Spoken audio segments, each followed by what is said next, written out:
ଆସୁଥିବା ଆମ୍ଭମାନଙ୍କ ପ୍ରଭୁ ଯୀଶୁ ଖ୍ରୀଷ୍ଟଙ୍କର ଅତି ପବିତ୍ର ଓ ବହୁମୂଲ୍ୟ ନାମରେ ଆପଣ ସମସ୍ତଙ୍କୁ ଆଉ ଗୋଟିଏ ନୂତନ ପ୍ରସଙ୍ଗ ନୂତନ ଭିଡ଼ିଓରେ ପୁନର୍ବାର ମୁଁ ସ୍ୱାଗତ କରେ। ପ୍ରତିଦିନ ଭଳି ଆଜି ମଧ୍ୟ ପରମେଶ୍ୱରଙ୍କ ବାକ୍ୟକୁ ନେଇ ଆପଣମାନଙ୍କ ନିକଟରେ ଆସିବା ପାଇଁ ୟୁଟ୍ୟୁବ ମାଧ୍ୟମରେ ଆପଣମାନଙ୍କ ସହିତ ପୁନର୍ବାର ସାକ୍ଷାତ କରିବା ପାଇଁ ପରମେଶ୍ୱର ମୋତେ ଅନୁଗ୍ରହ କଲେ। ସେଥିପାଇଁ ପ୍ରଭୁଙ୍କୁ ମୁଁ ଧନ୍ୟବାଦ ଦିଏ। ପ୍ରତିଦିନ ଭଳି ଆଜି ମଧ୍ୟ ପରମେଶ୍ୱରଙ୍କ ବାକ୍ୟରୁ ଆଉ ଏକ ନୂତନ ପ୍ରସଙ୍ଗ ଅଳ୍ପ ସମୟ ଆପଣମାନଙ୍କ ନିକଟରେ ମୁଁ ରଖିବା ପାଇଁ ଚାହେଁ। ଆଜି ଯେଉଁ ପ୍ରସଙ୍ଗଟି ଆପଣମାନଙ୍କ ନିକଟରେ ମୁଁ ରଖିବା ପାଇଁ ଚାହେଁ ସେହି ପ୍ରସଙ୍ଗର ଶୀର୍ଷକ ହେଲା ପରିବାରରେ ଯୀଶୁ ଆସିଲେ କ'ଣ ହୁଏ। ଆଜିର ପ୍ରସଙ୍ଗ ହେଲା ପ୍ରଭୁ ଯୀଶୁ ଖ୍ରୀଷ୍ଟ ପରିବାରରେ ଆସିଲେ କ'ଣ ହୁଏ। ଏହି ପ୍ରସଙ୍ଗରେ ପରମେଶ୍ୱରଙ୍କ ବାକ୍ୟରୁ ଆମେ ଅଳ୍ପ ସମୟ କଥାବାର୍ତ୍ତା ହେବା।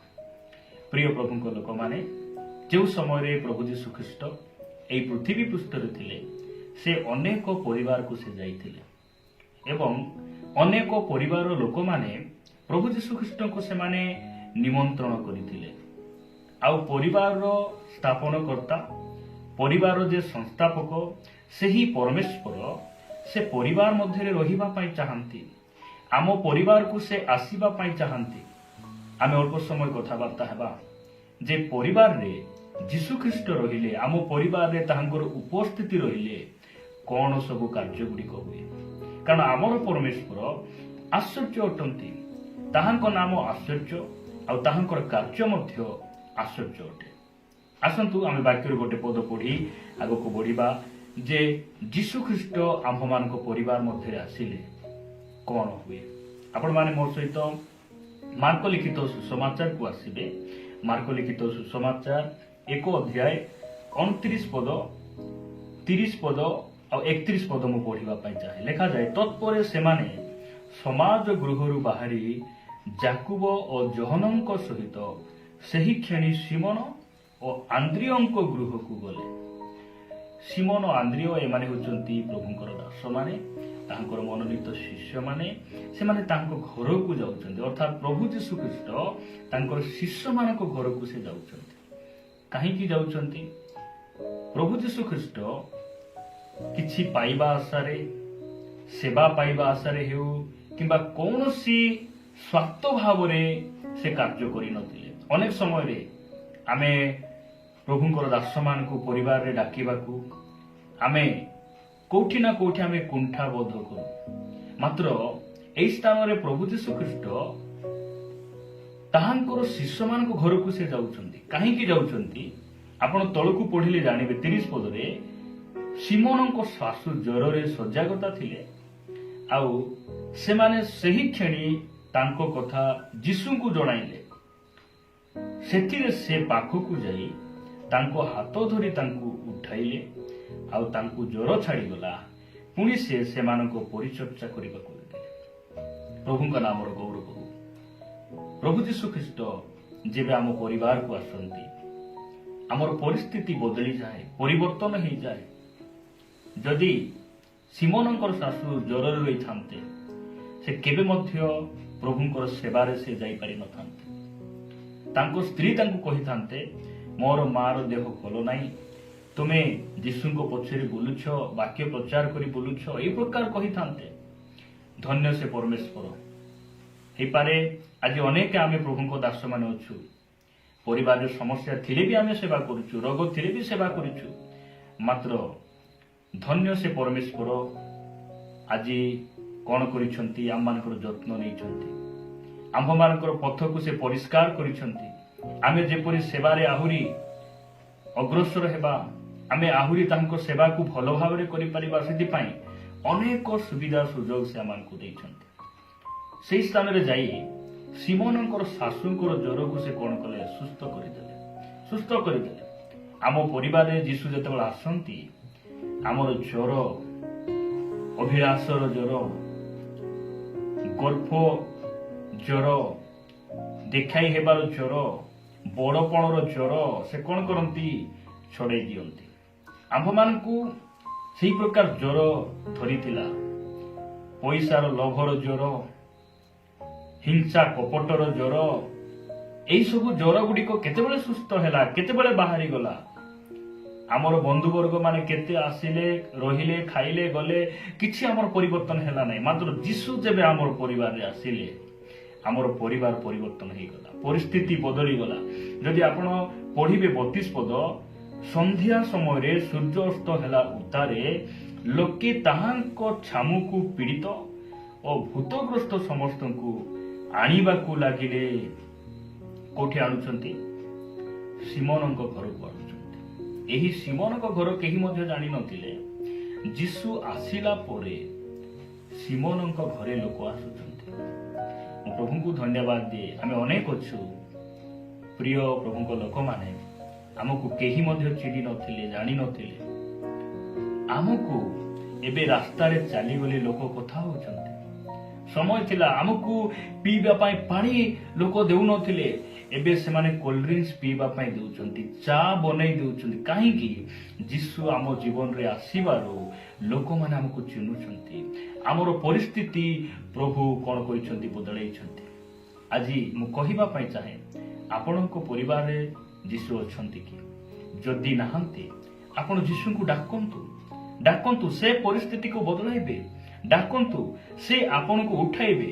ଡାକନ୍ତୁ, ସେ ଆପଣଙ୍କୁ ଅନୁଗ୍ରହ କରିବେ। ଆଜି ମଧ୍ୟ ସେ ଚାହୁଁଛନ୍ତି ଆସିବା ପାଇଁ, ଆମ ଘରକୁ ଆସିବା ପାଇଁ ଚାହାନ୍ତି। ଆମର ପରିସ୍ଥିତିକୁ ପରିବର୍ତ୍ତନ କରିବା ପାଇଁ ସେ ପ୍ରସ୍ତୁତ ଅଛନ୍ତି। ଆମର କାମ ହେଲା ଆମେ ତାଙ୍କୁ ଡାକିବା। ସେ ଆମ ଘରେ ରହିବା ପାଇଁ ଚାହାନ୍ତି। କାରଣ ପରିବାରର ଗଠନକାରୀ, ପରିବାରର ସଂସ୍ଥାପକ ପରମେଶ୍ୱର ଅଟନ୍ତି। ଆଉ ସେହି ପରମେଶ୍ୱର ପରିବାର ମଧ୍ୟରେ ସେ ବାସ କରିବା ପାଇଁ ଚାହାନ୍ତି। ତାହାଙ୍କ ନାମର ଗୌରବ ହଉ। ଆସନ୍ତୁ ଆଉ ଗୋଟେ ପଦ ପଢି ଆମେ ଆଗକୁ ବଢିବା। ମୋ ସହିତ ସେଇ ମାର୍କ ଲିଖିତ ସୁସମାଚାର 5 ଅଧ୍ୟାୟକୁ ଆସିବେ। ମାର୍କ ଲିଖିତ ସୁସମାଚାର 5 ଅଧ୍ୟାୟ 21 ପଦରୁ ମୁଁ ପଢୁଛି। ଲେଖାଯାଏ, ଯୀଶୁ ନୌକାରେ ପାର ହୋଇ ପୁନର୍ବାର ଅପର ପାରିକି ବାହୁଡ଼ି ଆସନ୍ତେ ବହୁ ସଂଖ୍ୟକ ଲୋକ ତାହାଙ୍କ ନିକଟରେ ଏକତ୍ର ହେଲେ, ଆଉ ସେ ସମୁଦ୍ର କୂଳରେ ରହିଲେ। 22 ପଦ, ସେତେବେଳେ ସମାଜ ଗୃହର ଅଧ୍ୟକ୍ଷଙ୍କ ମଧ୍ୟରୁ ଜାଇରସ୍ ନାମକ ଜଣେ ବ୍ୟକ୍ତି ଆସି ତାହାଙ୍କୁ ଦେଖି ତାହାଙ୍କ ଚରଣ ତଳେ ପଡ଼ିଲେ। ପୁଣି ବହୁତ ବିନତି କରି କହିଲେ, ମୋହର କନ୍ୟାଟି ମୃତପ୍ରାୟ, ସେ ଯେପରି ରକ୍ଷା ପାଇ ବଞ୍ଚିବ, ଏଥିପାଇଁ ଆପଣ ଆସି ତାହା ଉପରେ ହସ୍ତ ଥୋଇବା ଦିଅନ୍ତୁ। ପ୍ରଭୁଙ୍କ ନାମର ସ୍ତୁତି ହେଉ। ପ୍ରଭୁ ଯୀଶୁ ଖ୍ରୀଷ୍ଟ ଆମ ଘରେ କାହିଁକି ଆସିବାର ଅଛି? ଆମର ପୁଅ ଝିଅମାନେ ଯେତେବେଳେ ମରିବା ଅବସ୍ଥାରେ ଥାନ୍ତି, ଯୀଶୁ ଯେତେବେଳେ ଆମର ଘରକୁ ଆସନ୍ତି, ଆମର ପୁଅ ଝିଅମାନେ ବଞ୍ଚିଯାଆନ୍ତି। ମା ବାପା ମାନଙ୍କୁ ମୁଁ କହିବା ପାଇଁ ଚାହେଁ, ଆମ ପରିବାରରେ ଯୀଶୁଙ୍କୁ ଡାକିବାର ଆବଶ୍ୟକ ରହିଛି। କାହିଁକି? ଆମର ପୁଅ ଝିଅମାନେ ଯେତେବେଳେ ମୃତ ଅବସ୍ଥାକୁ ଯାଉଛନ୍ତି, ସେହି ସମୟରେ ଯଦି ଯୀଶୁ ଆମ ପରିବାରକୁ ପଳାଇ ଆସିବେ, ଆମର ପୁଅ ଝିଅମାନଙ୍କୁ ସେ ବଞ୍ଚାଇ ଦେବେ। ପ୍ରିୟ ଭାଇ ଭଉଣୀମାନେ, ଆମର ସେଇ ଜାଇରସଙ୍କ ପରି ଆମର କୌଣସି ପୁଅମାନେ ଝିଅମାନେ ରୋଗରେ ପୀଡ଼ିତରେ ମୃତପ୍ରାୟ ନାହାନ୍ତି। ମାତ୍ର ବାଇବଲ କହେ, ଯେଉଁମାନେ ଭୋଗ ଅଭିଳାଷରେ ଆସକ୍ତ, ସେମାନେ ଜୀବିତ ଥିଲେ ହିଁ ମୃତ ଅଟନ୍ତି। ଆଉ ସେ ମୃତ ଆଡ଼କୁ ଯିବା ପୁଅ ଝିଅମାନଙ୍କୁ ଯଦି ଯୀଶୁ ଆମ ପରିବାରକୁ ଆସିବେ, କ'ଣ କରିବେ? ସେ ବଞ୍ଚାଇ ଦେବେ। ମରିବା ପୂର୍ବରୁ ଆମର ପୁଅ ଝିଅମାନେ ମୃତ ଆଡ଼କୁ ଯିବା ପୂର୍ବରୁ, କୁପଥକୁ ଯିବା ପୂର୍ବରୁ, ଅବାଟକୁ ଖରାପ ସାଙ୍ଗସାଥି ମାନଙ୍କ ସହିତ ଯିବା ପୂର୍ବରୁ ଯୀଶୁ ଯଦି ଆମର ଘରକୁ ଆସିବେ, ତାହେଲେ ଆମର ପୁଅ ଝିଅମାନଙ୍କୁ ସେ କ'ଣ କରିବେ? ରକ୍ଷା କରିଦେବେ, ସେ ବଞ୍ଚାଇ ଦେବେ। ସେଥିପାଇଁ ଆମର ପରିବାରରେ ଆମର ଯୀଶୁ ଖ୍ରୀଷ୍ଟଙ୍କୁ ଆମେ ଡାକିବା, ଆମେ ତାହାଙ୍କୁ ଆହ୍ୱାନ କରିବା, ଆମେ ତାହାଙ୍କୁ ହୃଦୟ ସହିତ ଆମେ ଡାକିବାର ଆବଶ୍ୟକ ରହିଛି। ପ୍ରଭୁ, ତୁମେ ମୋ ଘରକୁ ଆସ, ତୁମେ ଆସ। ତୁମ ବିନା ମୋର ପରିବାର ମୃତ ଅଟେ, ତୁମ ବିନା ମୋ ପରିବାର ବୃଥା ଅଟେ। ଆମେ ଏହି କଥା, ଏହି ନିବେଦନ, ଏହି ପ୍ରାର୍ଥନା ଆମେ ପ୍ରଭୁଙ୍କ ନିକଟରେ କରିବାର ଆବଶ୍ୟକ ରହିଛି। ତାହାଙ୍କୁ ଆମ ଘରକୁ ଡାକିବାର ଆବଶ୍ୟକ ରହିଛି। ପ୍ରିୟ ପ୍ରଭୁଙ୍କ ଲୋକମାନେ, ପରମେଶ୍ୱର ଆମକୁ ଦୟା କରନ୍ତୁ। ଆଉ ଗୋଟେ ବାକ୍ୟ ମୁଁ ପଢିବା ପାଇଁ ଚାହେଁ। ଆପଣମାନେ ମୋ ସହିତ ଲୁକ ଲିଖିତ ସୁସମାଚାରକୁ ଆସିବେ। ଲୁକ ଲିଖିତ ସୁସମାଚାର 5 ଅଧ୍ୟାୟ ତାର 3 ପଦରେ ପ୍ରକାର ଲେଖାଯାଏ। 3, 4 5-6 ଲେଖାଯାଏ, ସେହି ନୌକା ଗୁଡ଼ିକ ମଧ୍ୟରୁ ଯେଉଁଟି ସିମୋନଙ୍କର ଥିଲା ସେଥିରେ ସେ ଚଢ଼ି ସ୍ଥଳରୁ ଅଳ୍ପ ଦୂରକୁ ଯିବା ନିମନ୍ତେ ତାଙ୍କୁ ଅନୁରୋଧ କଲେ। ଆଉ ସେ ବସି ନୌକାରୁ ଲୋକ ସମୂହକୁ ଶିକ୍ଷା ଦେବାକୁ ଲାଗିଲେ। ସେ କଥା ଶେଷ କରି ସିମୋନଙ୍କୁ କହିଲେ, ଗଭୀର ଜଳକୁ ଯାଇ ମାଛ ଧରିବା ନିମନ୍ତେ ତୁମ୍ଭମାନଙ୍କର ଜାଲ ପକାଅ। ସେଥିରେ ସିମୋନ ଉତ୍ତର ଦେଲେ, ହେ ଗୁରୁ, ଆମ୍ଭେମାନେ ରାତିଯାକ ପରିଶ୍ରମ କରି କିଛି ଧରିନାହୁଁ, କିନ୍ତୁ ଆପଣଙ୍କ କଥାରେ ମୁଁ ଜାଲ ପକାଇବି। ଆଉ ସେମାନେ ତାହା ପକାଇ ବହୁତ ମାଛ ଧରିଲେ। ପୁଣି ସେମାନଙ୍କ ଜାଲ ଛିଣ୍ଡିବାକୁ ଲାଗିଲା। ପ୍ରଭୁଙ୍କ ନାମର ସ୍ତୁତି ହେଉ। ପରମେଶ୍ୱର ଆମ ନିକଟକୁ ଆସିବା କେତେ ଆଶୀର୍ବାଦ ଅଟେ। ପ୍ରଭୁଙ୍କର ଉପସ୍ଥିତି ଆମ ପରିବାରରେ ଆମ୍ଭମାନଙ୍କ ମଧ୍ୟ ରହିବା କେତେ ଆଶୀର୍ବାଦ ଅଟେ। ଗୋଟେ ମଧ୍ୟ ମାଛ ଧରି ପାରୁନାହାନ୍ତି, ମାତ୍ର ଯୀଶୁ ଯେତେବେଳେ ଆସୁଛନ୍ତି ସେମାନେ ବହୁତ ମାଛ ଧରୁଛନ୍ତି। ପ୍ରିୟ ମା ବାପା, ଭାଇ ଭଉଣୀ ମାନେ, ମୁଁ କହିବା ପାଇଁ ଚାହେଁ, ଯଦି ଆପଣ ଏତେ ବର୍ଷ ପ୍ରଭୁରେ ରହି ମଧ୍ୟ, ଆପଣ ଏତେ ବର୍ଷ ଚର୍ଚ୍ଚ ସହଭାଗିତାରେ ରହି ମଧ୍ୟ ଯଦି ଆପଣ କୌଣସି ପାପ ଉପରେ ଜୟ ପାଇପାରି ନାହାନ୍ତି, ଯଦି ଆପଣଙ୍କ ପରିବାର ଆଜି ବି ବିଗିଡ଼ି ଯିବା ଅବସ୍ଥାରେ ଅଛି, ଆପଣ ପ୍ରଭୁଙ୍କୁ ଡାକନ୍ତୁ। ଆପଣଙ୍କ ନୌକାରେ, ଆପଣଙ୍କ ଘରେ, ଆପଣଙ୍କ ହୃଦୟରେ ପରମେଶ୍ୱରଙ୍କୁ, ଯୀଶୁ ଖ୍ରୀଷ୍ଟଙ୍କୁ ଜାଗା ଦିଅନ୍ତୁ। ସେ ଆପଣଙ୍କୁ କଣ କରିବେ? ବହୁତ ବିଷୟରେ ଆପଣଙ୍କୁ କଣ କରିବେ? ସଫଳତା ପ୍ରଦାନ କରିବେ। ବହୁତ ଆଶୀର୍ବାଦର ଅଂଶୀ ପରମେଶ୍ୱର ଆପଣଙ୍କୁ କରାଇବେ। ପ୍ରଭୁଙ୍କ ନାମର ସ୍ତୁତି ହେଉ।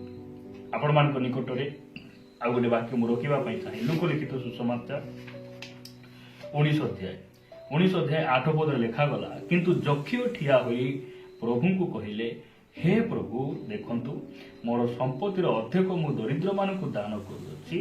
ଆଉ ଯଦି ଅନ୍ୟାୟରେ କାହାରି ଠାରୁ କିଛି ନେଇଥାଏ, ତେବେ 4 ଗୁଣରେ ତାହା ଫେରାଇ ଦେଉଅଛି। ସେଥିରେ ଯୀଶୁ ତାଙ୍କ ବିଷୟରେ କହିଲେ, ଆଜି ଏହି ଗୃହରେ ପରିତ୍ରାଣ ଉପସ୍ଥିତ ହୋଇଅଛି, ଯେଣୁ ଏ ମଧ୍ୟ ଅବ୍ରାହମଙ୍କ ଜଣେ ସନ୍ତାନ। ଯୀଶୁ ଯେବେ ଆମର ଘରକୁ ଆସନ୍ତି, ସେ କଣ କରନ୍ତି? ଆମକୁ ପାପରୁ ଉଦ୍ଧାର କରିଦିଅନ୍ତି, ଆମକୁ ପରିତ୍ରାଣ କରିଦିଅନ୍ତି। ଯୀଶୁ ଖ୍ରୀଷ୍ଟ ଯେତେବେଳେ ଆମ ଘରକୁ ଆସନ୍ତି, ପ୍ରିୟମାନେ, ଆମକୁ ପାପରୁ ସେ ଉଦ୍ଧାର କରନ୍ତି। ଆଜି ଯଦି ଆମେ ଜୁଆ ଛାଡ଼ିଛୁ, ମଦ ଛାଡ଼ିଛୁ, ସ୍ତ୍ରୀକୁ ମାରିବାଟା ଛାଡ଼ିଛୁ, ମଦ ମହିଳା ଭାଷା ଆମେ ଛାଡ଼ିଛୁ, କେମିତି ଛାଡ଼ିଲୁ? ଯୀଶୁ ଆସିବାରୁ ତ ଏସବୁ ହେଇଛି। ତାହାଙ୍କ ନାମର ସ୍ତୁତି ହେଉ। ସେଥିପାଇଁ ଆପଣ ଯଦି ଆଜି ପରିବର୍ତ୍ତନ ହେଇପାରୁନାହାନ୍ତି, ଆପଣ ଯୀଶୁଙ୍କୁ ଡାକନ୍ତୁ, ନିଜ ଘରକୁ ଡାକନ୍ତୁ। ଆପଣ ନିଜର ପୁଅ ଝିଅକୁ ଟିକେ ଦେଖନ୍ତୁ, ସେମାନେ କେମିତି ପରିବର୍ତ୍ତନ ହେଇଛନ୍ତି, ପାପରୁ ଉଦ୍ଧାର ପାଇଛନ୍ତି କି ନାହିଁ। ଯଦି ପାଇନାହାନ୍ତି, ଆପଣ ପ୍ରଭୁଙ୍କୁ ଡାକନ୍ତୁ। ସେ ଉଦ୍ଧାର କରିବେ, ସେ ଉଦ୍ଧାର କରିବେ। ତାଙ୍କ ପାଖରେ ସେ ବଳ ରହିଛି। ପ୍ରିୟ ପ୍ରଭୁଙ୍କ ଲୋକମାନେ, ପରମେଶ୍ୱର ଆମମାନଙ୍କୁ ଅନୁଗ୍ରହ କରନ୍ତୁ। ଆପଣମାନଙ୍କୁ ପୁନର୍ବାର ମାର୍କ ଲିଖିତ ସୁସମାଚାରକୁ ମୁଁ ନେବା ପାଇଁ ଚାହେଁ। ମାର୍କ ଲିଖିତ ସୁସମାଚାର 2:1 ଲେଖାଗଲା, କେତେକ ଦିନ ଉତ୍ତାରେ ଯୀଶୁ ପୁନର୍ବାର କଫର୍ଣ୍ଣାହୁମରେ ପ୍ରବେଶ କରନ୍ତେ ସେ ଗୃହରେ ଅଛନ୍ତି ବୋଲି ଜନରୋଗ ହେଲା। ଆମର ଘରେ ଯୀଶୁଖ୍ରୀଷ୍ଟ ଅଛନ୍ତି ବୋଲି ଜନରୋଗ ହେବାର ଅଛି। ଲୋକମାନେ କହିବାର ଅଛି, ହଁ, ସେ ଭାଇ ଘର, ସେ ଭଉଣୀ ଘର ଯୀଶୁ ଥିବାରୁ ଆଜି ସେମାନଙ୍କର ପରିସ୍ଥିତି ଦେଖ। ସେମାନେ ଯୀଶୁଙ୍କ ଲୋକ, ସେଥିପାଇଁ ସେମାନଙ୍କୁ ପିନ୍ଧାବଳା ଦେଖ, ସେମାନଙ୍କ ମୁଖର ଭାଷା ଦେଖ, ତାର ଝିଅକୁ ଦେଖ, ତାର ପୁଅକୁ ଦେଖ। ଆମର ପରିବାରରେ ଯୀଶୁ ଅଛନ୍ତି ବୋଲି ଜନରୋଗ ହେବାର ଆବଶ୍ୟକ ରହିଛି। ଆମ ଘରେ ବଡ଼ LCD ଟିଭି, ହୋମ୍ ଟ୍ୟୁଟର, ଜାଗତିକ ଗୀତ, ନାଚ, ମ୍ୟୁଜିକ ସିଷ୍ଟମର ଆୱାଜ ବାହାରେ ନ ଯାଇ ଯୀଶୁ ଅଛନ୍ତି ବୋଲି ଜନରୋଗ ହେବାର ଅଛି। ଯୀଶୁ ଆମ ପାଇଁ ବହୁମୂଲ୍ୟ ଅଟନ୍ତି। ଯୀଶୁ ଆମର କର୍ତ୍ତା ଅଟନ୍ତି, ଆମର ମୂଳଦୁଆ ଅଟନ୍ତି। ସେ ଆମର ଆଦର୍ଶ ଅଟନ୍ତି, ସେ ଆମର ଗୁରୁ ଅଟନ୍ତି, ଆମର ପ୍ରଭୁ ଅଟନ୍ତି। ସେଥିପାଇଁ ଆମେ ତାଙ୍କୁ ଆମ ଘରକୁ ଡାକିବା ପ୍ରିୟ ପ୍ରଭୁଙ୍କ ଲୋକମାନେ। ସେ ଆସିଲେ ସବୁ ପରିସ୍ଥିତି ବଦଳାଇ ଦେବେ। ଯଦି ଯୀଶୁ ଆମ ପରିବାରରେ ନଥିବେ, କଣ ହେବ ଆପଣ ଜାଣନ୍ତି କି? ସେହି ମାର୍କ ଲିଖିତ ସୁସମାଚାର 5 ଅଧ୍ୟାୟ ଆସିବେ। ଯଦି ଯୀଶୁ ଆମ ଘରେ ନଥିବେ, ତାହେଲେ କଣ ହେବ? ଯଦି ଆପଣ ପଢିବେ ମାର୍କ ଲିଖିତ ସୁସମାଚାର 5 ଅଧ୍ୟାୟ 38 ଲେଖାଯାଏ, ସେମାନେ ସମାଜ ଗୃହର ଅଧ୍ୟକ୍ଷଙ୍କ ଘରକୁ ଆସନ୍ତେ ସେ କୋଳାହଳ ହେଉଥିବା ଏବଂ ଲୋକେ ଅତ୍ୟନ୍ତ ରୋଦନ ଓ ବିଳାପ କରୁଥିବା ଦେଖିଲେ। କାହିଁକି ବିଳାପ କରୁଛନ୍ତି ଲୋକମାନେ, ରୋଦନ କାହିଁକି କରୁଛନ୍ତି? କାରଣ ଯୀଶୁ ସେହି ସ୍ଥାନରେ ନାହାନ୍ତି। ଯୀଶୁ ନଥିବା ଘର କଳି ଝଗଡ଼ା ଅଶାନ୍ତି, ମଦ ପିଇ ଗଣ୍ଡଗୋଳ, ସ୍ତ୍ରୀ ମନମାଳିନ, ସ୍ୱାମୀ ମନମାଳିନ, ପରିବାରରେ ସନ୍ଦେହ, ବିଭିନ୍ନ କଳି ଝଗଡ଼ା ଗୁଡ଼ିକ ବାସ କରେ। କାହିଁକି? ପରିବାରରେ ଯୀଶୁ ନାହାନ୍ତି। ଏହି ସ୍ଥାନରେ ଯୀଶୁ ନାହାନ୍ତି, ସେମାନେ ରୋଦନ କରୁଛନ୍ତି। ମାତ୍ର ଯୀଶୁ ଯେତେବେଳେ ସେହି ସ୍ଥାନରେ ପହଞ୍ଚୁଛନ୍ତି, ସେହି ରୋଦନ ହାସ୍ୟରେ ପରିବର୍ତ୍ତନ ହେଇଯାଉଛି। ସେ ଦୁଃଖ ସୁଖ ଆନନ୍ଦରେ ପରିଣତ ହେଇଯାଉଛି। କାହିଁକି? ପ୍ରଭୁଙ୍କର ଉପସ୍ଥିତିର ଶକ୍ତି। ପ୍ରଭୁ ଆମମାନଙ୍କୁ ଦୟା କରନ୍ତୁ। ସେଥିପାଇଁ ଆମେ ଆମର ପ୍ରଭୁଙ୍କୁ ଆମ ଘରକୁ ଡାକିବା, ଯୀଶୁଙ୍କୁ ଆମେ ଘରକୁ ଡାକିବା, ଆଉ କହିବା, ପ୍ରଭୁ ମୋ ପରିବାରକୁ ତୁମେ ତିଆରି କର, ତୁମେ ସମ୍ଭାଳ, ତୁମେ ଗଢ଼େଇ ନିଅ, ତୁମେ ଗଠନ କର, ମୁଁ ତୁମ ହସ୍ତରେ ମୋ ପରିବାରକୁ ଦେଉଛି। ଏହି ମନୋଭାବ ନେଇ ଆମେ ଯୀଶୁଙ୍କୁ ଆମ ପରିବାରକୁ ଡାକିବା। ପ୍ରଭୁ ଏହି ବାକ୍ୟ ଦେଇ ଆମ ସମସ୍ତଙ୍କୁ ଆଶୀର୍ବାଦ କରନ୍ତୁ। ଆସନ୍ତୁ ପଦେ ପ୍ରାର୍ଥନା କରିବା। ପ୍ରେମିକ ସ୍ୱର୍ଗୀୟ ପିତା, ମୁଁ ତୁମକୁ ଧନ୍ୟବାଦ ଦେଉଛି। ତୁମ ବାକ୍ୟ ଦ୍ୱାରା ଆମମାନଙ୍କୁ କଥା ହେଇଥିବାରୁ ମୁଁ ତୁମର ଗୌରବ କରେ। ବାପା, ଆମ ପରିବାରରେ ତୁମେ ଅତି ଆବଶ୍ୟକ ଅଟ। ତୁମେ ଆମର ପରିବାରକୁ ପରିବର୍ତ୍ତନ କରିଛ, ବଦଳେଇଛ। ସେଥିପାଇଁ ମୁଁ ତୁମକୁ ଧନ୍ୟବାଦ ଦିଏ। ତୁମେ ଥିବାରୁ ଆମର ପରିସ୍ଥିତି ପରିବର୍ତ୍ତନ ହେଇଛି। ତୁମ ନାଁ ଆମର ସ୍ତୁତି ହେଉ। ପ୍ରଭୁ, ଯେଉଁମାନେ ଆଜି ପରିବାର ମଧ୍ୟରେ ଅଶାନ୍ତି, ଦୁଃଖ, ସମସ୍ୟା ଦେଇ ଯାଉଛନ୍ତି, ସେ ପରିବାରରେ ତୁମେ ଯାଅ, ତୁମେ ସେମାନଙ୍କ ସମସ୍ୟାର ସମାଧାନ କର। କାରଣ ତୁମେ ସାମର୍ଥ୍ୟ ପ୍ରଭୁ ଅଟ। ଅନୁଗ୍ରହ କର, ଦୟା କର। ବାକ୍ୟ ଦେଇ କଥା ହେଇଥିବାରୁ ତୁମକୁ ଧନ୍ୟବାଦ ଦେଇ ପ୍ରିୟ ପ୍ରଭୁ ଯୀଶୁଙ୍କ ନାମରେ ମାଗୁଛୁ।